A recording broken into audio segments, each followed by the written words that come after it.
سورہ الذاریات آیت نمبر 28، 29 اور 30۔ اعوذ باللہ من الشیطان الرجیم، بسم اللہ الرحمن الرحیم۔ فأوجس منهم خیفة قالوا لا تخف وبشروه بغلام عليم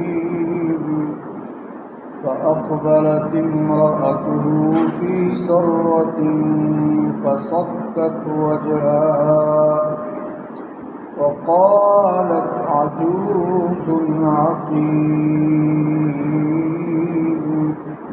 قالوا كذلك قال ربك إنه هو الحكيم العليم۔ صدق اللہ العظیم۔ کل کے درس میں نے عرض کیا تھا کہ مکافات عمل یا دنیا میں پکڑ کے اللہ نے 7 مختصر سے واقعات بیان فرمائے کہ کوئی اس دھوکے میں نہ رہے کہ جی آخرت آئے گی تو دیکھا جائے گا، فرمایا ہم دنیا میں تمہیں پکڑ سکتے ہیں، پتہ ہی نہیں چلے گا تمہیں۔ اچانک جب اللہ کی پکڑ آ جاتی ہے اللہ کی طرف سے عذاب کی شکل میں، دیر ہی نہیں لگتی۔ ایسا ہوتا ہے کہ رات کو بالکل آرام سے سوتے ہیں اور صبح ملیاں بیٹھ ہو جاتے ہیں۔ کتنی قوموں کا اللہ نے ذکر کیا۔ اسی سلسلہ میں تمہید کے طور پہ حضرت ابراہیم علیہ السلام کا واقعہ تھوڑا سا کل میں نے عرض کیا تھا کہ جب ان کے پاس فرشتے انسانی شکل میں 11 یا کم و بیش تعداد میں آئے، بالکل نوجوان، فریش، ایسے خوبصورت، صاف، تو وہ سمجھے کہ یہ تو کوئی معزز مہمان ہے اور جلدی سے جا کر بچڑا ذبح کیا، روسٹ کر کے ان کے سامنے رکھا۔ علم غیب تو اللہ جانتے ہیں۔ وہ تو جب دیکھا کہ یہ تو کھانے ہی نہیں کھا رہے، تو کہیں میرے دشمن تو نہیں ہے۔ روٹین ایسی تھی کہ دشمن کسی کا کھانا نہیں کھاتا۔ اس وقت جو حالات تھے، دھوکہ نہیں ہوتا تھا، جو دشمنی ہے تو ظاہری دشمنی ہے، دوستی ہے تو دوستی ہے۔ تو جب دیکھا کہ لا تصل الیہ، ان کے تو ہاتھ ہی نہیں جا رہے کھانے کی طرف، نہ کہ رہوں، تو بڑا عجیب ان کو سمجھا، یہ تو کوئی اجنبی لوگ ہیں اور شاید میرے دشمن ہیں۔ تو کہا قال الا تاکلون، آپ لوگ کیوں نہیں کھانا کھاتے؟ میں نے جلدی میں اتنا آپ کے لیے اہتمام کیا ہے، ضیافت و مہمانی یہ رسول اللہ صلی اللہ علیہ وسلم کی بھی مشہور ہے۔ آپ تو بہت سخی تھے اور اس کے فضائل بھی ہیں، فرمایا مہمان اپنا رزق ساتھ لاتا ہے۔ اور حضرت ابراہیم علیہ السلام کی مہمانی تو بہت مشہور ہے، واقعات آپ سنتے ہیں کہ بغیر کسی کے کھانا ہی نہیں کھاتے تھے۔ تو ایک دفعہ کوئی مہمان نہیں آیا، کھانے کا وقت تھا، تو باہر نکلے اور کسی کو کہا کہ بھئی میرے ساتھ کھانا کھا رہے ہیں، اگر آپ نے کھانا نہیں کھایا تو بندہ آ گیا، کھانے پہ بیٹھے تو اسے کہا کہ اللہ کا نام لے لیں، بسم اللہ الرحمن الرحیم۔ آگے سے وہ کہنے لگا جی میں تو اللہ کو نہیں مانتا۔ ابراہیم علیہ السلام بڑے حیران ہیں کہ اللہ کو نہیں مانتا، یہ رزق تو اس کا ہے، پھر چلے جاؤ۔ تو اللہ کی طرف سے تنبیہ ہے کہ یہ نافرمان بوڑھا ہو گیا، مجھے نہیں مانتا، اور میں اس کو کھانا رزق دیتا رہا، اور ایک دفعہ آپ کے دسترخوان پہ آیا، وہ بھی رزق تو میرا تھا۔ ابراہیم علیہ السلام کے پیچھے اس کے چلے گئے، پھر اس کو ڈھونڈ کر لائے۔ اس سے کہا بھائی آپ ضرور آ جائیں۔ اس نے کہا ابھی تو مجھے وہ کہتا نہیں ہے ابھی تو آپ آئیں گے، مجھے اللہ نے کہا ہے۔ اس نے کہا اچھا آپ کا اللہ اتنا سخی ہے، اللہ اتنا کریم ہے، تو پھر تو مجھے اس کا کلمہ پڑھ لینا چاہیے۔ تو اس لیے مہمانی جو ہے، فرمایا 3 دن مہمان کی تواضع مہمانی، یہ تو سنت ہے، یہ تو شیوا ہے، اللہ کے پیغمبروں کا طریقہ ہے۔ تو انہوں نے تو بڑا جلدی میں ان کے لیے بڑا اہتمام کیا، اور آگے سے وہ نہیں کھا رہے تھے تو پوچھا فَأَوْجَسَ مِنْهُمْ خِیفَةً، خوف بھی محسوس کیا جو طبی طور پہ بشری طور پہ ہوتا ہے۔ قالوا لا تخف، فرشتوں نے آگے سے کہا آپ خوف نہ کریں، وبشروہ بغلام علیم، ہم تو آپ کو ایک بڑے علم والے بیٹے کی خوشخبری دینے آئے۔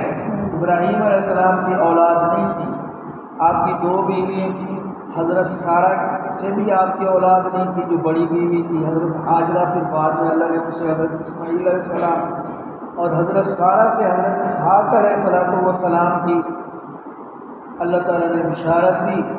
تو وہاں پہ چونکہ درمیان میں کوئی چھوٹی سی دیوار ہو گئی اور گفتگو سن لی حضرت سارہ نے، تو حضرت ابراہیم علیہ السلام کی بیوی تھی، فَأَقْبَلَتِ امْرَأَتُهُ فِي سَرَّةٍ، بس آپ کی بیوی متوجہ ہوئی اور فی سرۃ جیسے حیرانگی میں ایک بہت زیادہ حیران کن چیز ہو تو ایسی چیخنے کی آواز نکلتی ہے، یہ کیسے ہوگا، ایسا انہوں نے کہا، اور ایسا انگلی بھی رکھی چہرے پہ جیسے تعجب میں آدمی کرتا ہے۔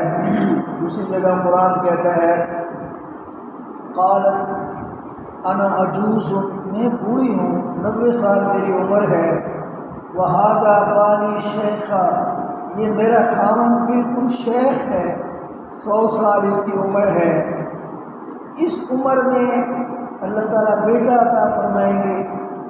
تو فرشتوں نے کہا قالوا اتعجبین من امر اللہ، اللہ کی بندی آپ اللہ کے امر پہ تعجب کرتی ہیں، اللہ کے لیے کیا مشکل ہے؟ قالوا کذالک، یہ تو اللہ کا حکم ہے۔ تو پھر وہ بڑی خوش ہو گئی، اور یہ دیکھیں اولاد ایک ایسی نعمت ہے، رسول اللہ صلی اللہ علیہ وسلم نے بھی اس کو صدقہ جاریہ فرمایا۔ بہت سارے واقعات قرآن میں آتے ہیں، حضرت مریم کی والدہ نے بھی نظر مانی تھی، انی نظرت لک ما فی بطنی، میری اولاد ہو جائے میں اللہ کے لیے نظر مانتی ہوں، نظر ہے بھی اللہ کا حق اور کسی مخلوق کا حق نہیں ہے۔ تو اللہ تعالیٰ نے بیٹی دے دی، بڑا حیران، اس نے تو کہا تھا کہ میرا بیٹا ہوگا، میں یہ بیت المقدس کے لیے خدمت کے لیے آزاد کروں گی، وہ پڑھے گا علوم، بیت المقدس کی خدمت کرے گا، جو خدمت مناسب ہے یعنی اللہ کے دین علوم کی۔ تو وہاں پہ عرض کرنے لگی انی وضاعت ربی، اے میرے اللہ میں نے تو بیٹی جنی ہے۔ اللہ نے فرمایا یہ بیٹی بیٹے سے زیادہ قابل احترام اور زیادہ شان والی ہے۔ اسی سے پھر حضرت عیسیٰ علیہ السلام پیدا ہوئے جو اللہ کی نشانی تھی۔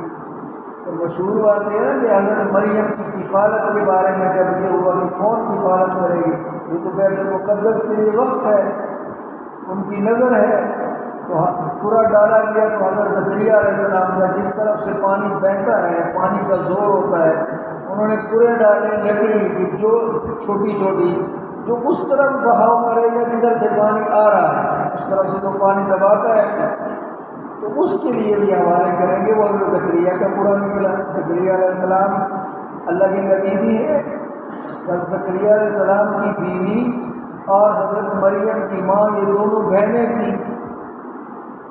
زکریا علیہ السلام بوڑھے ہو گئے، اولاد نہیں ہے، پھر وہ مریم بڑی ہوتی گئی، بیت المقدس کے ساتھ اس کے لیے گھر بنایا گیا، اس کی چابی حضرت مریم زکریا علیہ السلام کے پاس ہوتی، اور ایک دفعہ یہ تیسرے پارے سورہ آل عمران میں قرآن مجید فرماتے ہیں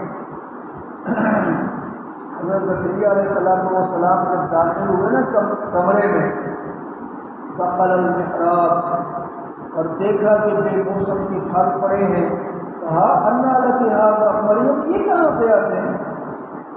چابی تو میرے پاس ہوتی ہے، کھانا تو میں لاتا ہوں۔ یہ بات کی جگہ میں بھی تھے کیونکہ مریم کی خالہ وہ ان کی بیوی تھی، اور ان کا پورا نکلا جیسے میں نے تفصیل بیان کی۔ تو مریم نے کہا ہوا من عند اللہ، یہ تو اللہ کی طرف سے آتے ہیں۔ تو وہاں کا اچھا جب اللہ ان کو دیتے ہیں اس وقت، تو میں بوڑھا ضرور ہوں، ہم نے بھی کب سے دعائیں مانگی ہیں اللہ سے، یہ لوگ مخلوق سے مانگتے ہیں، فلاں بابا دیتا ہے، فلاں دیتا ہے، کوئی نہیں دیتا، بلکہ یہاں تک کہ لوگ سلطان بہو کی قبر پہ جاتے ہیں بھائی میرے یہ شرک ہے، ان کی اپنی نرینہ اولاد نہیں تھی، بیٹے نہیں تھے، تو ہمیں کیا دیں گے؟ اللہ دیتا ہے، یہاں بولے من یشاء اناثا و یہاں بولے من یشاء الذکور، جسے چاہتے ہیں اللہ بیٹے دیتے ہیں، جسے چاہتے ہیں بیٹیاں دیتے ہیں، وَيَجْعَلُ مَن يَشَاءُ عَقِيمًا، جسے چاہتے ہیں بانج بنا دیتے ہیں۔ قرآن کی آیت ہے سورہ شورى کی، تو اللہ تعالیٰ نے فرمایا وہاں پہ قرآن مجید کہتے ہیں زکریا علیہ السلام نے اللہ سے دعا کی جب وہ محراب میں داخل ہوئے اور دیکھا ربی ہب لی من لدنک ذریۃ طیبہ، یا اللہ مجھے بھی ایک بیٹا عطا فرما۔ اب موسم تو نہیں ہے، بوڑھے ہیں، یہ بھی بیٹے مانگتے تھے حضرت ابراہیم علیہ السلام، ان کی بیوی بھی مانگتی تھی۔ اب فرشتے آ گئے اور انہوں نے خوشخبری سنا دی، آگے سے بڑا تعجب بھی ہوا، پھر جب بتا دیا قالت عجوز عقیم کہ میں تو بوڑھی ہوں، فرشتوں نے کہا اللہ کا حکم ہے تعجبین من امر اللہ، قالوا کذالک، یہ ہوگا اسی طرح، قال ربک، یہ تیرے رب کا حکم ہے، انہ هو الحکیم العلیم، اللہ بڑے حکمتوں والے ہیں اور بڑے جاننے والے ہیں، اس کو پتہ ہے۔ پھر تو ان کو تسلی ہو گئی، انہوں نے بتا دیا ہم فرشتے ہیں، اصل ہمارا مقصد آگے جانا ہے، لوط علیہ السلام کی قوم کو تباہ کرنا، یہ ابراہیم علیہ السلام کو بتایا۔ ابراہیم علیہ السلام بھی سمجھ گئے، قرآن کہتا ہے انہ اواب حلیم، وہ بڑے بردبار تھے۔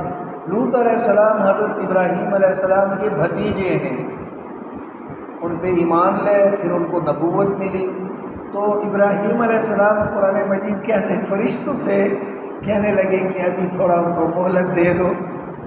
دیکھو نبی کا دل بڑا نرم ہوتا ہے، یہ تو ہلاک برباد ہو جائیں گے، دنیا تو تباہ، ان کی آخرت بھی۔ میں نے بتایا نا کہ عذاب کے نمونے اللہ نے بیان فرمائے، فرشتوں نے کہا نہیں نہیں، یہ اللہ نے بھیجا ہے، اس میں تبدیلی نہیں آ سکتی۔ قرآن مجید نے سورہ ہود میں ابراہیم علیہ السلام کی اور ان کی یہ تفصیل بیان فرمائی، اگلی آیتوں میں اسی کا ذکر آتا ہے، اور پھر قوم لوط کیسے عبرت کا نشان بنی، آج تک وہ ایک مثال ہے، کیسے تباہ ہوئی۔ تو اللہ تعالیٰ نے یہ بیان فرمایا کہ اللہ تعالیٰ کے لیے کوئی چیز مشکل نہیں۔ حضرت مریم کو اللہ نے نشانی کے طور پہ وہ جو ان کی ماں نے مانگا تھا، وہ تو دنیا میں شاید تھی یا نہیں تھی اس وقت، حضرت عیسیٰ علیہ السلام نے اللہ نے عطا فرمایا فَمَثَلُهُ كَمَثَلِ آدم کو بغیر ماں باپ کے پیدا کیا، عیسیٰ علیہ السلام کو بغیر باپ کے، کسی انسان نے ہاتھ نہیں لگایا اس کو۔